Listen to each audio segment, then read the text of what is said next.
28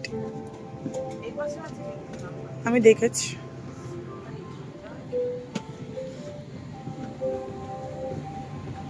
একদম উঠে গেছে ফ্লাইটে, এখন সবাই উঠছে, আমরা একদম আমাদের সিটে বসে পড়েছি। বুতু কেমন ঠান্ডা দেখো, বুতু হেভি হেভি শীত। এ দেখো বুতুর মাও পুরো চাদর ফাদর জড়িয়ে নিয়ে বসেছে ঠান্ডায়। আমার অবস্থা তো আরো খারাপ। বুতু কেমন ঠান্ডা, কেমন লাগছে ফ্লাইটে উঠে প্রথমবার?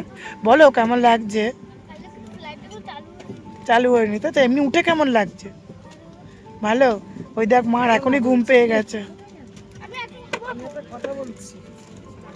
প্লেন কাটা ভুতুর কাণ্ড দেখে খানিকক্ষণ থেমে গিয়ে তারপর টেক আপের জন্য তৈরি হচ্ছিল। ভাবছিল যে আমি এত সুন্দর এখানে প্যাসেঞ্জার নিয়ে কি করে উড়বো। এই প্যাসেঞ্জার যদি প্লেনে থাকে তাহলে তো আমার আর ওড়ার কোনো ক্ষমতাই থাকবে না। ফ্লাইট ছেড়ে দিয়েছে, ভুতু এখন কলকাতাকে টাটা করছে। আমরাও সবাইকে টাটা করে, হ্যাঁ আমরাও সবাইকে টাটা করে গেলাম। ভুতুর যুদ্ধ শুরু হবে কালকে থেকে, তাই তো? ভুতুর জন্য সবাই প্রে করো, ভুতু যেন সুস্থ হয়ে বাড়িতে চলে আসে, তাই তো? তাড়াতাড়ি। এই যে ফ্লাইটে সবাই বসেও পড়েছে, ফ্লাইট চালু, রানওয়েতে এখন দৌড়বে। টাটা সবাই। পুতুরে নিয়ে প্লেনখানা তো সবে চলা শুরু করেছে, কিন্তু আমি শুধু ভাবতেছি যে এই প্লেনের মধ্যে আমি কি করে এতটা সময় এই মেয়েটারে নিয়ে বইবো। কারণ এই মেয়েটার তো শরীরে একটাও, যাই হোক কিছু বলার নেই, আর আমি হার নিয়ে কোনো কথা বলতে চাইনি। তো যাই হোক এইসব ভাবতে তো বসেছি, বসে তো ভাবছি মা গো মা, আমি কি মূর্তি এই মেয়েটারে নিয়ে প্লেনে করে যাচ্ছি। আমি সত্যি কথা কইতেছি, প্লেনের জার্নি আমার একদম পছন্দ হয় না, কারণ প্লেনে উঠলেই আমি কানে অন্ধ হয়ে যাই। সে যে কি অন্ধ হয়ে যায় সে একমাত্র আমি ছাড়া কেউ জানে না। আমি জানি না কার কার আমার মতো এরকম প্রবলেম হয়, অবশ্যই কিন্তু কমেন্ট করে জানাবা। তো সবাই কলকাতা এয়ারপোর্ট থেকে প্লেনটা টেক আপ করার জন্য দৌড়চ্ছে।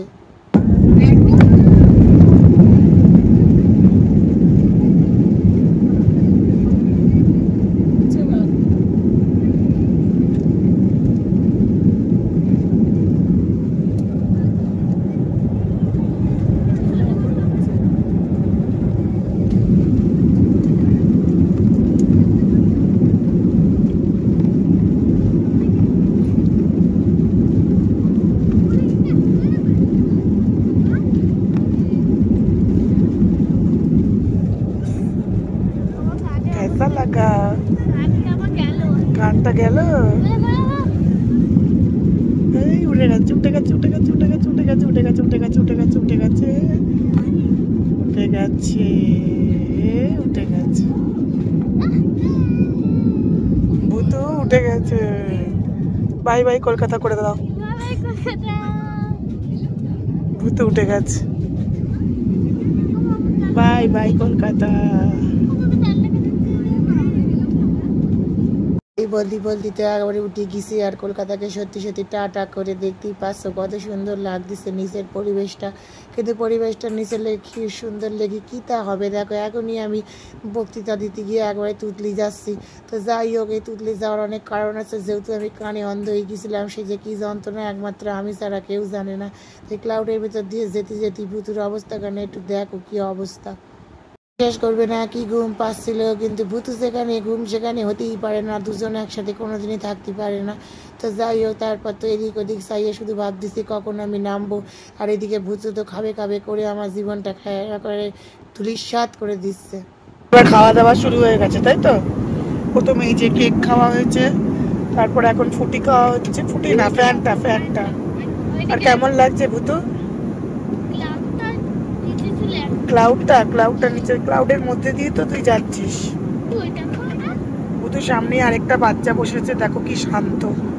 আর ভূতুর বাচ্চাটা অশান্ত, আর ভূতু হচ্ছে শান্ত, তাই তো ভূতু? ভূতুর এখন এইটা খাওয়া হলে আরো খাবার দাবার আছে, তাই তো? না ঠিক আছে, সবাই ঘুমোচ্ছে, শুধু আমরাই জেগে। শীত করছে, এদিকে ঠান্ডা খাচ্ছে বা শীত করছে। যে ক্লাউডের ভেতর দিয়ে ভূতু যাচ্ছে, ভূতুর হেভি মজা। আমার ফোনটা থাকলে হয় এবার। আমরা ক্লাউড দিচ্ছি আমরা উপরে। ওয়াও দেখেছো আমরা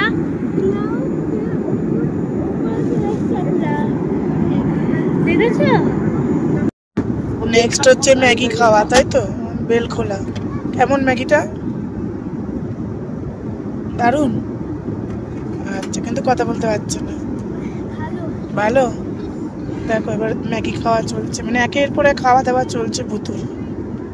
ঠিক আছে, বুঝতেই পারতেছো যে আমরা কি কষ্ট করে ভুতুরে একটু আটকে রেখেছিলাম। তো যাই হোক, এই কথা কইতে কইতে দেখো গোয়াতে ঢুকে গেছি, কারণ আমার কানেক্টিং ফ্লাইট ছিল হায়দ্রাবাদ যাওয়ার সময় আগে, কলকাতা থেকে গোয়া, তারপরে গোয়া থেকে হায়দ্রাবাদ।